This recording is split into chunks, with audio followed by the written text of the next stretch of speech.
Question में बोला है बेटा एसिडिक मीडियम में आई माइनस चेंज हो रहा है I2 में, I minus is changing into I2, ठीक है।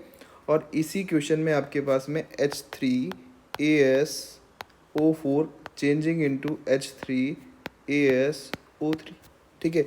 दोनों रिएक्शन की हम बात करें यहाँ पर 1.5 इंटू 10⁻22 मोल ऑफ इलेक्ट्रॉन, यानी I माइनस से I2 का जब ऑक्सीडेशन हुआ और यहाँ पर इसका रिडक्शन हुआ, इसके ऑक्सीडेशन में इसके रिडक्शन में इतने इलेक्ट्रॉन्स यहाँ पर ट्रांसफ़र हुए।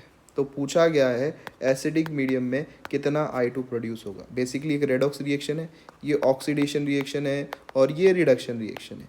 इस ऑक्सीडेशन और रिडक्शन ने बस इसने इतने इलेक्ट्रॉन लॉस किए तो इतने इलेक्ट्रॉन गेन किए, पूछा है कितना I2 प्रोड्यूस होगा। तो हमें पता है लॉ ऑफ केमिकल इक्विवेलेंस से, लॉ ऑफ केमिकल इक्विवेलेंस हमारे पास में नंबर ऑफ इक्विवेलेंट्स बराबर करेगा, तो number of equivalents of I2 is equals to number of equivalent, ठीक है।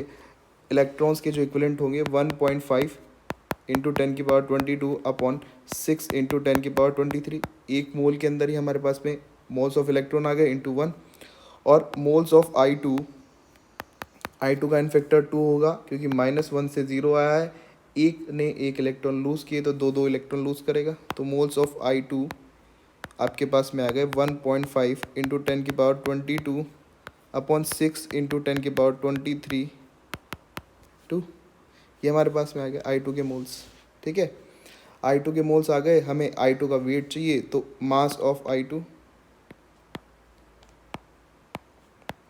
1.5 into 10⁻22 6 into 10⁻23 into 2 127 into 2, iodine का मास इतना है हमारे पास में। On calculating this it comes out to be, यहाँ से हमारे पास में 127/40 3.175 gram, which is equals to approximately 3.2 gram, यानी it will be a D option.